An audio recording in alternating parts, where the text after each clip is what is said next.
Let me put this out there right now. I do not have kids, okay? But I want to tell you exactly how to raise the kids that you currently have or that you will have in the future. So what does this have to do with how much I should spend on groceries?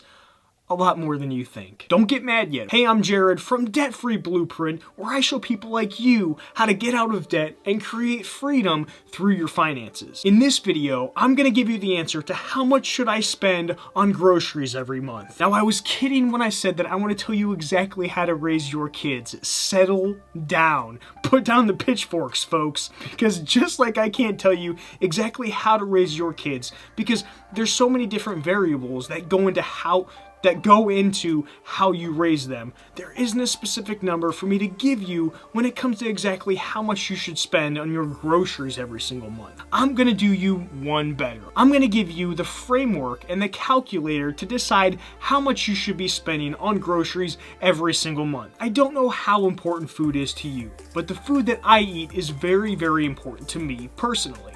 It's important to me because I eat specific things based on a diet I'm trying to achieve that complements a certain level of physical activity and mental activity that I prefer. I'll be giving you specific pro tips throughout this video, so make sure that you don't miss any of them. Leave a comment down below and let me know how much you currently spend on groceries and what you wish the number would be. Personally, my number is $400 per month. That's what I shoot for, and that's what I hit every single freaking month. Listen, I know this is gonna get kind of personal, but if it's okay with you, I'd like to take you inside of my computer later on in this video so I can explain this process, this framework a little bit better, and then I'll also give you a calculator as well. So if you're okay, please come with me into my computer. I promise there's nothing weird that's gonna go on in there, alright? Trust me. Tell me if this sounds anything like you.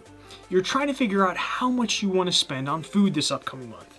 Maybe you do a budget, and maybe you don't. If you don't, then this is me giving you the evil eye because you know better. It's the moment of truth. This is one of the larger spending categories for most of us. Food.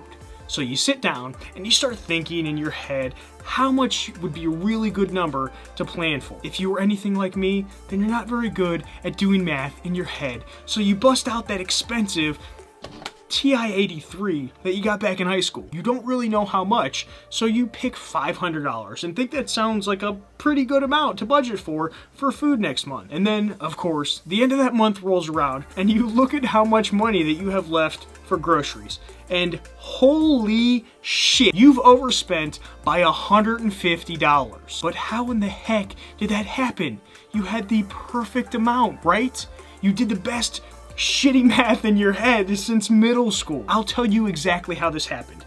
You didn't break that $500 down. You start to beat yourself up because you heard in other videos how some people only spend $50 per month on food. And the reason they're able to do this is because they're either lying, they're either spending the whole month eating grass from their neighbor's yard, or they're dumpster diving, folks, okay? I find it extremely hard to believe that someone can consistently sustain a decent, healthy lifestyle for multiple months on $50 per month when it comes to their food. If you see anyone who puts out a video saying this, then tell them that I said they're a bunch of idiots, okay? And share this video with them because they are stupid if they try to tell you that you can spend $50 per month on food. It's ridiculous. There's two reasons why most people fail at budgeting for groceries. The first one is they're setting an amount and just going out there and trying to stick to it without thinking through the different variables that are specific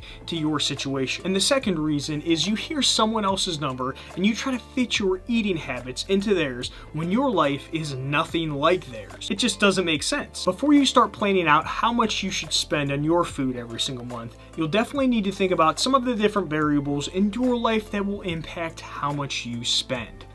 And now, as we go through these different variables, think about how they play a role into your life. It might even make sense for you to jot down some thoughts and ideas as we go through this in the video. The different variables that will impact how much you spend are things like the types of food that you eat. So do you eat cat food or don't you eat cat food? I hope you don't, but you might, so that depends.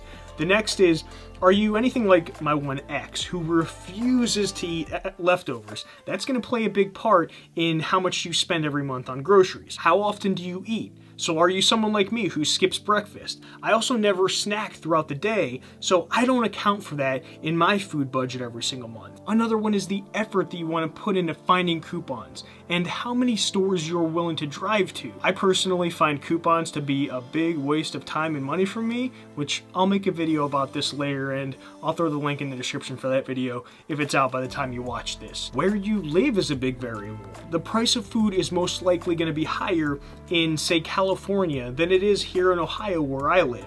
That's just the way it is. We can't control that. And the last variable to think about is your physical activity level.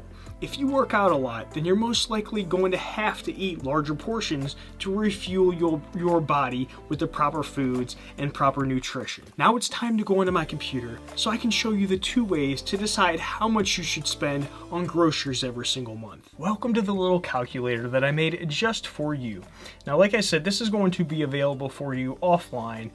I'll put the link down in the description for you to copy and paste it for yourself. I've got directions up here how to do it.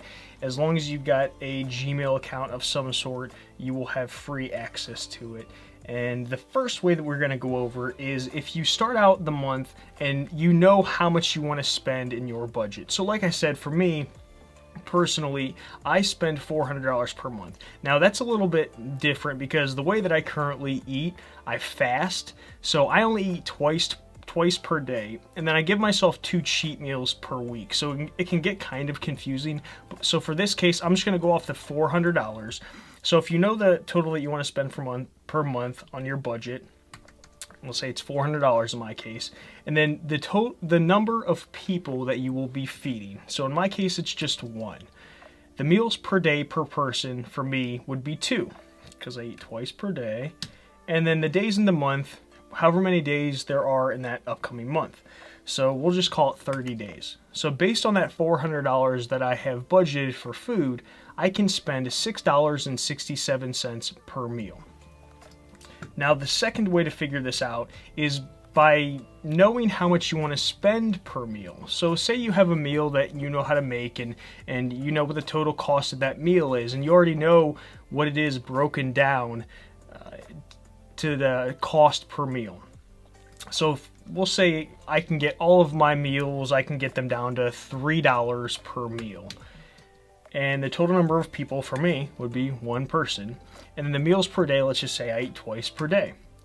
And the days in the month, 30 of course. So that would mean that my budget for that month would be $180. I could get away with that if I can get all of my meals down to $3 per meal. You can obviously increase that as well. So I've highlighted all the cells here to show you which ones you can edit to help you out. Now there's one more thing that I like to do. So what I've done over the years is I've started to track the different prices of groceries that I eat. So it's a simple spreadsheet. I just take what the item is, where I buy it, the quantity, the price, the ounces, and then I get the breakdown of each of those per ounce. So this kind of helps me with planning not only my current meals, but meals that I might want to make in the future. So say there's something that takes spinach and lean beef and tomato sauce. Okay, well I can kind of guess how much I'm going to, or get an idea of how much I'm going to be spending on that meal every month. So this is kind of like a lot of the things that I've eaten over this amount of time, and I know how to make some good meals out of these things for a decent price that's going to fit into the little food cost, whether it's per meal or per month. So it just helps me be a little bit more successful when it comes to doing these types of things going forward when it comes to my budgeting for food. Let's go over a couple pro tips to help you be more successful at this. Have a handful of meals that you rotate through that you've already done the math on, so you can kind of just plug and play it into your grocery budget and diet. And the next pro tip is to prep and pre-portion your meals out so that the serving sizes are already set and you know the cost per meal. And that's it. Use this method to help with how much you should spend on groceries every single month. And don't forget to get access to the free calculator that I showed you in that example. I'll throw the links down in the description. I'm sorry, I cannot talk right now. Make sure to hit that thumbs up button and subscribe if you like. And don't forget to hit that notification bell as well after you subscribe so you'll know exactly when I release new videos. and pick up your free copy of the Debt-Free Prep Workbook that I created just for you while it's still available. Link is in the description or somewhere around my smelly head. I'll smell you later, folks. Adios.